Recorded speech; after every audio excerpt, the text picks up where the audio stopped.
Iba talaga pag tumatanda na tayo no? Gusto na lang natin ng tahimik na buhay at mga 10 milyon. Mahirap, pero masarap. Mahirap magtrabaho araw-araw. Mahirap mag-isip at ma-stress. Mahirap sabihin na bakit mo pasan ang buong responsibilidad ng mundo. Pero masarap mabuhay. Masarap ma-experience ang mga bagay na akala mo noong una hindi mo kaya pero kaya pala.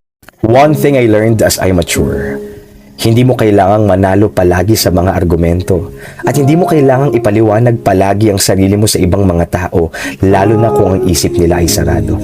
Silence is already a powerful weapon because it is something that cannot be used against you. Actually, sometimes, konting sikap pa, kung ano man yung buhay na pangarap mo, basta lagi lang diretso yung pananaw mo at huwag ka magpapaapekto sa sasabihin ng mga nasa paligid mo kasi kahit anong gawin mo,